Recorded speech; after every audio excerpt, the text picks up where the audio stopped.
Senhor presidente, demais membros da mesa, senhora vereadora, senhores vereadores, público aqui presente, as pessoas de casa, os nobres funcionários desta casa, uma boa noite a todos. Eu, antes de entrar no meu assunto, eu quero fazer algumas saudações aqui. Primeiro, aos funcionários públicos. Quero parabenizar, então, em nome também da minha categoria metalúrgica, que comemora todo ano, no dia 21 de abril, o dia do metalúrgico. Então, dia 28 de outubro, é comemorado o dia do funcionário público. Esse pessoal que trabalha, que luta e que no dia a dia nos acolhe nos seus locais de trabalho, né? E segundo, Valmir, eu queria complementar aquilo que tu falou de um homem que hoje completa 70 anos, que depois de Rui Barbosa, foi considerado o segundo maior estadista do Brasil. A elite brasileira jamais vai engolir o Lula, sabe, Valmir, Marli? Por quê? Porque o Lula veio de baixo. Foi um torneiro mecânico que mostrou que não é só quem sabe falar 4 ou 5 línguas estrangeiras que é capaz de governar uma nação. E o que eu vou falar aqui sobre a pobreza que o Lula tirou, não foi eu e não é nenhuma estatística e ninguém falou. Foi a ONU que disse que o Brasil hoje é um país fora da linha da pobreza. É claro que hoje nós vivemos um momento delicado no Brasil, mas com certeza é muito mais problema político do que econômico. Mas, senhor presidente, o que me traz hoje aqui é falar de uma coisa boa. O movimento sindical de Brusque, há mais ou menos 4 anos, ele começou um movimento para a criação do Sereste na cidade de Brusque, que era o centro de referência do trabalhador, que podia atuar nas empresas quando acontecesse um acidente de trabalho. Mas isso não é possível, porque tem que ter mais de 300 mil habitantes. Então, hoje ainda, a gente está ligado ao Sereste de Blumenau. Mas a luta do Fórum Sindical trouxe outro benefício a todos os trabalhadores da nossa cidade. Criou o ASSIST, que é a Comissão Intersetorial de Saúde do Trabalhador. Essa comissão, ela foi criada no ano passado e ela tem membros do governo municipal, da sociedade civil organizada, dos sindicatos e também dos empresários. E o que eu queria falar aqui um pouquinho sobre a ASSIST é que existe uma legislação específica de 2012 que criou e no dia 10 de outubro, então, é considerado o Dia Nacional de Saúde e Segurança nas escolas. E Brusque é pioneira, como nós já tivemos vários pioneirismos aqui, o voto eletrônico e tantos outros. No sul do Brasil, nós fomos a primeira cidade a levar palestras de segurança, higiene e medicina do trabalho às escolas municipais e também às escolas estaduais. Foram 54 palestras durante uma semana. Então, fui envolvido dirigente sindical, eu mesmo tive no Feliciano Pires durante uma noite e na escola da Santa Terezinha. Então, a gente levou a esses alunos uma experiência nossa e também a informação. A gente sabe muito bem o que causa um acidente de trabalho. Então, nada melhor que a gente conscientizar desde criança as pessoas para que elas, quando chegam no mercado de trabalho, já tenham consciência, ou pelo menos conheçam um pouquinho daquilo que vão enfrentar no dia a dia. Então, eu quero agradecer aqui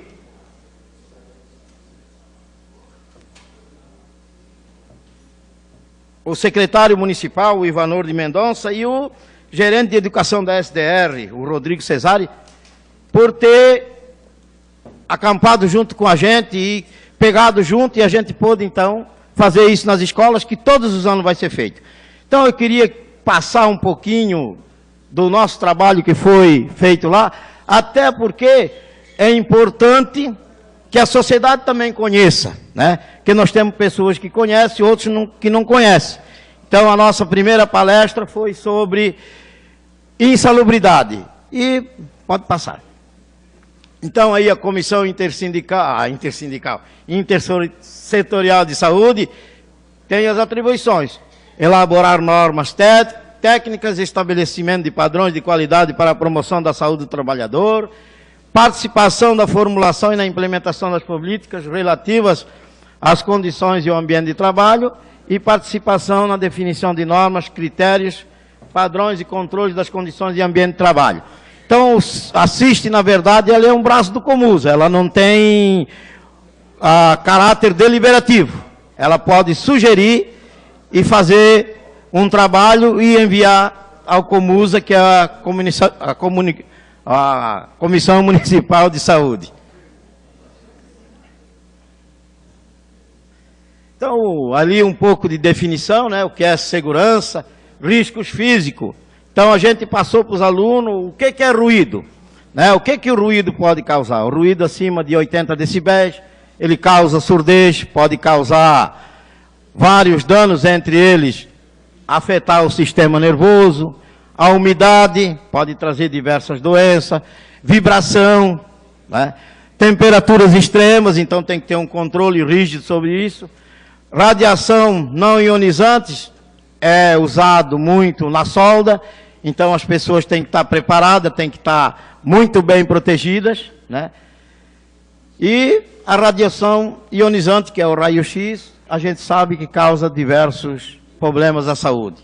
Então, aí, riscos químicos, porque só para se ter uma ideia, a insalubridade é classificada em riscos físicos, químicos e biológicos. Então, poeira, os gases, né, ter um cuidado quando a gente usa, fumos metálicos, né. Por exemplo, nós temos as névoas, que podemos ter aí a poeira, as sílicas, que geralmente, na hora de usinar ou de soldar, a poeira de sílica, geralmente, ela está contida no alumínio, pode causar problemas de pulmão. Então, isso tudo a gente transmitiu para essas crianças, para esses alunos que estavam lá. Então, e aí riscos biológicos, vírus, bactérias, fungos, protozoários. E os riscos ergonômicos, esses é que hoje estão mais presentes no local de trabalho. É a postura inadequada, né? O esforço físico intenso, né?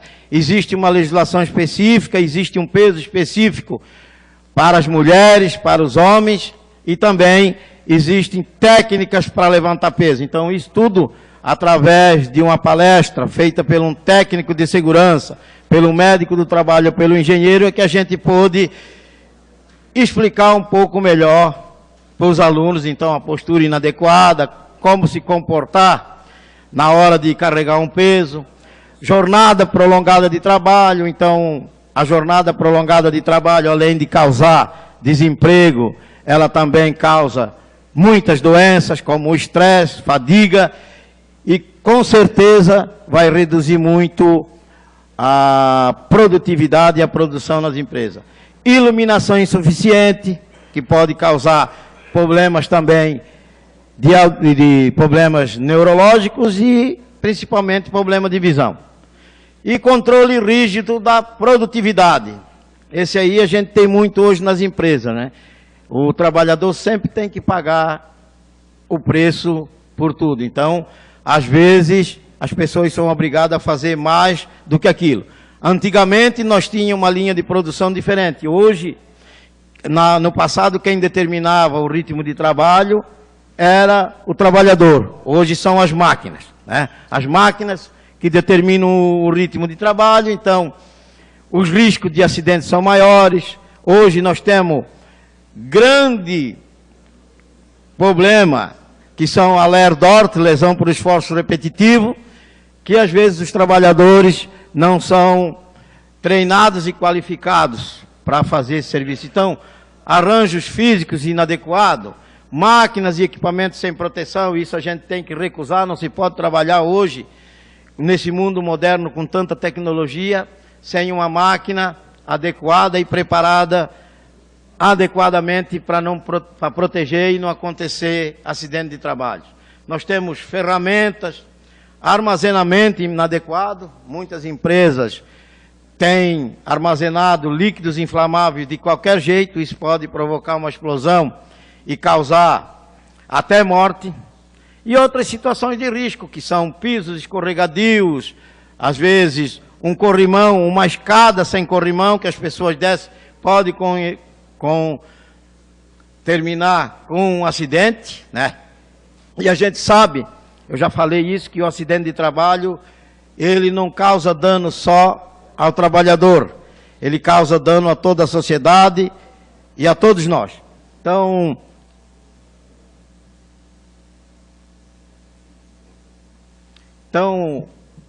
aí um pouco de hierarquia, Marli, antes de... Pode... É só, Vec, parabenizar pela tua fala e também lembrar do nosso projeto, do Abril Verde, né, que a gente apresentou na casa, que também vem um pouco nessa linha da gente ter essa semana, o mês de abril, para a gente discutir com a população e com todas as pessoas, as entidades, essa questão da importância da prevenção contra acidentes e doenças do trabalho. Então, só para lembrar também desse projeto que a gente apresentou, que está aí na casa, esperamos que logo seja votado, né?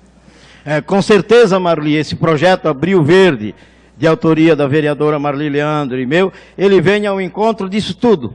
Será uma semana que a gente vai divulgar, disseminar o que causa um acidente de trabalho, como ele pode ser evitado, e aí, pegando aqui a hierarquia das prioridades, então, eliminação dos riscos, né? Não é só colocar proteção, não é só dar um protetor auricular para o trabalhador, um sapatão, uma luva, né? Aonde se pode eliminar o risco tem que ser feito, né? E a neutralização dos agentes nocivos também, né? Como é que se neutraliza um agente nocivo? Através do equipamento de proteção coletivo, quando é possível, através da eliminação, ou através de equipamento de proteção individual. E o terceiro, né, é a atenuação do agente nocivo, com o uso de equipamento de proteção e proteção coletiva, e eliminação do risco, se for possível. Aí, o que é um incidente de trabalho? Não é acidente, um incidente. É a ocorrência não programada, não desejada, que interrompe o andamento normal do trabalho, sem resultar em danos físicos ou funcionais, ou a morte do trabalhador, ou danos materiais e econômicos à empresa e ao meio ambiente. Já o acidente de trabalho, típico, aquele que é inerente à profissão ou ao local de trabalho, é o que ocorre pelo exercício do trabalho a serviço da empresa, provocando lesão corporal, perturbação funcional, que cause a morte, perda ou redução permanente ou temporária da capacidade para o trabalho, ou danos materiais e econômicos à empresa e ao meio ambiente. E aí o acidente de trajeto, né? Quero esclarecer aqui que o acidente de trajeto, ele é amparado pela legislação, o trabalhador também tem estabilidade no emprego, mas ele não pode, se o trabalhador vai todo dia para casa e usa o mesmo trajeto, e se ele desviar esse trajeto, ele não tem esse direito. Então, o acidente de trajeto tem que ser o mesmo itinerário todo dia para ele poder ter validade jurídica. Então, é o percurso da residência para o trabalho e vice-versa, inclusive no intervalo para o almoço. Percurso normal é o caminho habitualmente seguido pelo trabalhador, locomovendo-se a pé ou usando qualquer outra forma de meio de transporte comum. E aí, o que é a doença profissional? É aquela produzida ou desencadeada pelo exercício do trabalho, peculiar a determinada atividade. Exemplo, intoxicação provocada por chumbo. Nós temos na nossa região empresas que fabricam baterias e de vez em quando a gente tem trabalhadores que têm chumbo na corrente sanguínea. Essas pessoas são obrigadas a se afastar do trabalho por um período. E Então, para terminar, eu queria deixar a todos vocês essa mensagem e gostaria que o ano que vem a gente pudesse fazer o nosso Abril Verde, com todos nós participando, e assim a gente pode trazer mais segurança a todos nós. Obrigado.